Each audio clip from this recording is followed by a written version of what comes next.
My talk is about ethics. Forced organ harvesting is a terrible wrong. Clearly, the Chinese Communist Party bears ultimate responsibility for forced organ harvesting. It is the CCP which has sanctioned the persecution of victim groups and permitted the development of industrial-scale organ transplantation in China.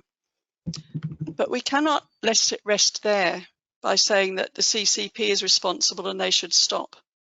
The victims of forced organ harvesting are our fellow human beings. Their rights are being breached. They are owed the same basic regard for and protection of their rights as is owed to all human beings. And as fellow humans, we have some responsibility, some duty to respond to their plight. And here I want to focus on institutional and professional responsibilities for acting to stop forced organ harvesting. There are two conditions for holding institutions and professionals responsible in this context. First is a knowledge one. The relevant institutions and professionals must be aware that forced organ harvesting is occurring in China.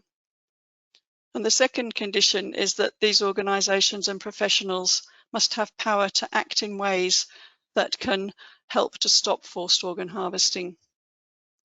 And I argue that both of these conditions are met. First, institutions and professionals should have grave ethical concerns about transplantation in China.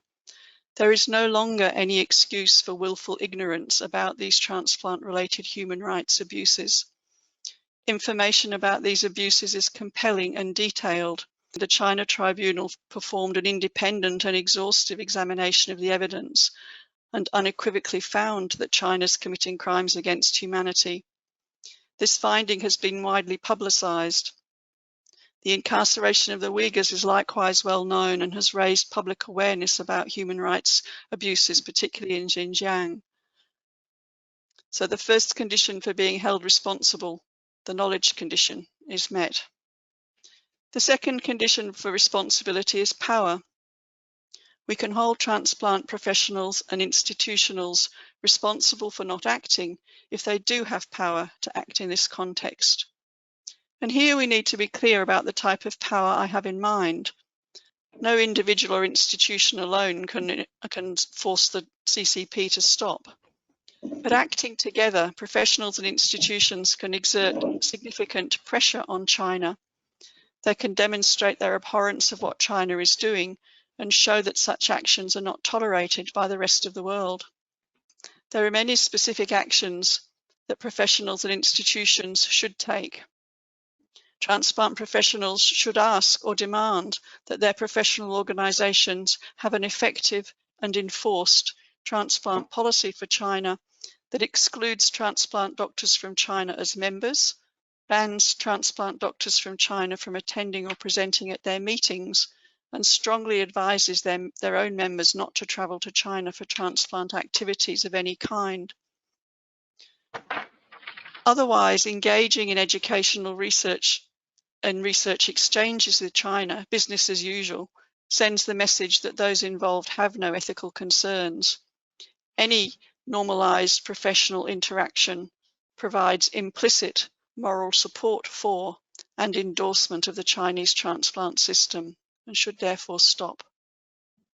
Other actions that transplant professionals should take include informing patients about the links between organ trafficking and buying an organ in a foreign country as an organ tourist, and the nature of these dangers if they travel to China.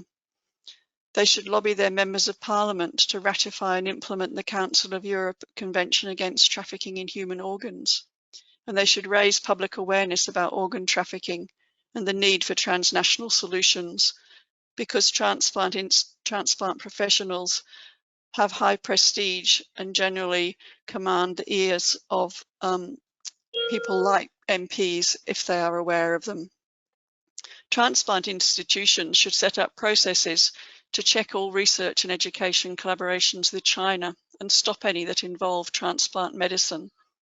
And transplant journals should ban publication of all Chinese transplant-related research, exclude transplant doctors from China as members of their editorial boards, and explain the reasons for these actions to their readers.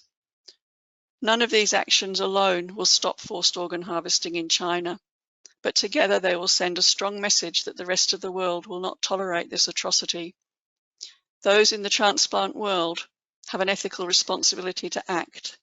They have the necessary knowledge and the power to speak out and speak up. We should hold them responsible for their silence if they do not.